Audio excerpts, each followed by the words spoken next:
ಎಲ್ಲರಿಗೂ ನಮಸ್ಕಾರ ಸ್ನೇಹಿತರೆ. 2026ರ T20 ವಿಶ್ವಕಪ್ ನಲ್ಲಿ ಸೂಪರ್ 8ರ ಎರಡನೇ ಪಂದ್ಯದಲ್ಲಿ ಜಿಂಬಾಬ್ವೆ ವಿರುದ್ಧ 72 ರನ್ಗಳಿಂದ ಗೆದ್ದ ತಕ್ಷಣವೇ MS ಧೋನಿ ಮತ್ತು ಸೌರವ್ ಗಂಗೂಲಿ ಕೊಟ್ಟರು ಭಾರತ ತಂಡದ ಬಗ್ಗೆ ದೊಡ್ಡ ಹೇಳಿಕೆ.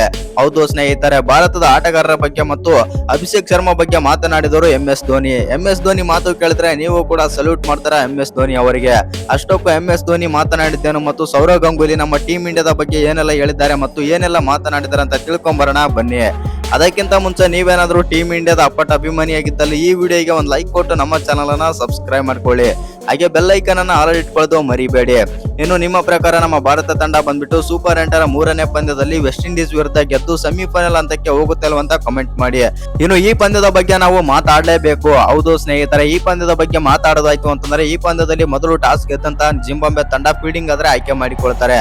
ಅದರಂತೆ ಫಸ್ಟ್ ಬ್ಯಾಟಿಂಗ್ ಮಾಡಿದಂತ ನಮ್ಮ ಟೀಮ್ ಇಂಡಿಯಾ 256 ರನ್ ಆದ್ರೆ ಹೊಡಿತಾರೆ, 4 ವಿಕೆಟ್ ಕಳ್ಕೊಂಡು. ಎಸ್ಪೆಷಲಿ ಹೇಳ್ಬೇಕಂತಂದ್ರೆ ಸಂಜು ಸ್ಯಾಮ್ಸನ್, ಅಭಿಷೇಕ್ ಶರ್ಮಾ, ಇಶಾನ್ ಕಿಶನ್, ಸೂರ್ಯಕುಮಾರ್ ಯಾದವ್, ಹಾರ್ದಿಕ್ ಪಾಂಡ್ಯ, ತಿಲಕ್ ವರ್ಮಾ ಎಲ್ಲ ಬ್ಯಾಟರ್ಸ್ ಕೂಡ ಅದ್ಭುತವಾಗಿ ಬ್ಯಾಟಿಂಗ್ ಆದ್ರೆ ಮಾಡ್ತಾರೆ. ಇನ್ನು ಓಪನರ್ಸ್ ಆಗಿ ಬಂದಂತ ಸಂಜು ಸ್ಯಾಮ್ಸನ್ ಮತ್ತು ಅಭಿಷೇಕ್ ಶರ್ಮಾ ಅದ್ಭುತವಾಗಿ ಬ್ಯಾಟಿಂಗ್ ಮಾಡಿದ್ರೆ ಅಂತಾನೆ ಹೇಳ್ಬಹುದು. ಹೌದು ಸ್ನೇಹಿತರೆ, ಇನ್ನು ಅಭಿಷೇಕ್ ಶರ್ಮಾ 55 ರನ್ ಆಡಿದ್ರೆ ಸಂಜು ಸ್ಯಾಮ್ಸನ್ ಅವರು 24 ರನ್ ಆದ್ರೆ ಆಡ್ತಾರೆ. ಇಶಾನ್ ಕಿಶನ್ 38 ರನ್, ಸೂರ್ಯಕುಮಾರ್ ಯಾದವ್ 33 ರನ್ ಮತ್ತು ಹಾರ್ದಿಕ್ ಪಾಂಡ್ಯ 50 ರನ್ ಮತ್ತು ತಿಲಕ್ ವರ್ಮಾ 44 ರನ್. ಇನ್ನು ಅಭಿಷೇಕ್ ಶರ್ಮಾ ಅವರು 30 ಬಾಲ್ಗಳಲ್ಲಿ 55 ರನ್ ಆದ್ರೆ ಹೊಡಿತಾರೆ. ಇನ್ನು 4 4 4 6 ಮತ್ತು 183ರ ಸ್ಟ್ರೈಕ್ ರೇಟ್ ನಲ್ಲಿ ಬ್ಯಾಟಿಂಗ್ ಮಾಡ್ತಾರೆ ಅಭಿಷೇಕ್ ಶರ್ಮಾ. ಇನ್ನು ಈ ಬ್ಯಾಟಿಂಗ್ ಕಂಡು ಇಡೀ ಕ್ರಿಕೆಟ್ ಅಭಿಮಾನಿಗಳಾಗಿರ್ಲಿ ಮತ್ತು ನಮ್ಮ ಟೀಮ್ ಇಂಡಿಯಾದ ಅಭಿಮಾನಿಗಳೇ ತುಂಬಾ ಖುಷಿಯಾಗಿದ್ದಾರೆ ಅಂತಾನೆ ಹೇಳ್ಬಹುದು. ಯಾಕಂತಂದ್ರೆ ವಿಶ್ವಕಪ್ ನಲ್ಲಿ ಇವತ್ತಿನ ಪಂದ್ಯದಲ್ಲಿ ಅಭಿಷೇಕ್ ಶರ್ಮಾ ಅವರು ಅವರ ಬ್ಯಾಟ್ ನಿಂದ ಆದ್ರೆ ರನ್ ಮಳೆ ಆದ್ರೆ ಸುರಿಸಿದ್ದಾರೆ.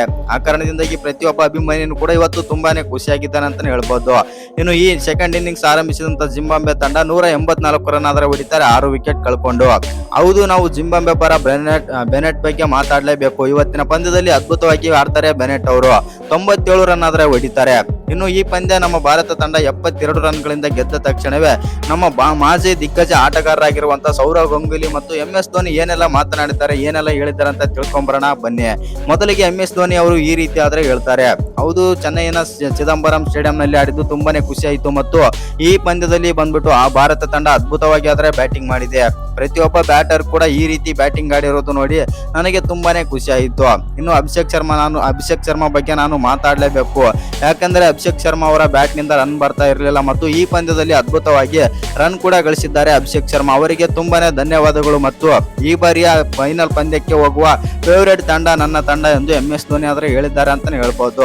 ಇನ್ನು ಸೌರವ್ ಗಂಗೂಲಿ ಕೂಡ ನಮ್ಮ ಭಾರತ ತಂಡದ ಬಗ್ಗೆ ಸ್ಟೇಟ್ಮೆಂಟ್ ಆದ್ರೆ ಕೊಟ್ಟಿದ್ದಾರೆ. ಭಾರತ ತಂಡ ಇವತ್ತು ಅದ್ಭುತವಾಗಿ ಪ್ರದರ್ಶನ ಕೊಟ್ಟಿದೆ ಮತ್ತು ಇವತ್ತಿನ ಪಂದ್ಯದಲ್ಲಿ ಭಾರತ ತಂಡದ ಎಲ್ಲಾ ಬ್ಯಾಟರ್ಸ್ ಕೂಡ ಉತ್ತಮ ಬ್ಯಾಟಿಂಗ್ ಆದ್ರೆ ಮಾಡಿದ್ದಾರೆ.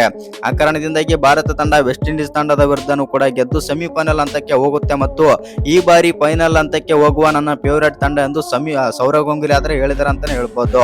ಇನ್ನು ನಮ್ಮ ಭಾರತ ತಂಡದ ಬ್ಯಾಟರ್ಸ್ ಬಗ್ಗೆನೂ ಕೂಡ ಮಾತಾಡ್ತಾರೆ. ಇಶಾನ್ ಕಿಶನ್ ಮತ್ತು ಇವತ್ತು ಅಭಿಷೇಕ್ ಶರ್ಮಾ ಅದ್ಭುತವಾಗಿ ಬ್ಯಾಟಿಂಗ್ ಆಡಿದರು ಮತ್ತು ಕೊನೆಯಲ್ಲಿ ಹಾರ್ದಿಕ್ ಪಾಂಡ್ಯ, ತಿಲಕ್ ವರ್ಮಾ ಒಳ್ಳೆ ಬ್ಯಾಟಿಂಗ್ ಆದ್ರೆ ಮಾಡಿದರು ಮತ್ತು 250ರ ಸ್ಟ್ರೈಕ್ ರೇಟ್ ನಲ್ಲಿ ತಿಲಕ್ ವರ್ಮಾ ಇವತ್ತು ಬ್ಯಾಟಿಂಗ್ ಮಾಡಿದ್ದು ನೋಡಿ ತುಂಬಾನೇ ಖುಷಿ ಆಯ್ತು ನನಗೆ ಎಂದು ಸೌರವ್ ಗಂಗೂಲಿ ಆದ್ರೆ ಹೇಳ್ತಾರೆ.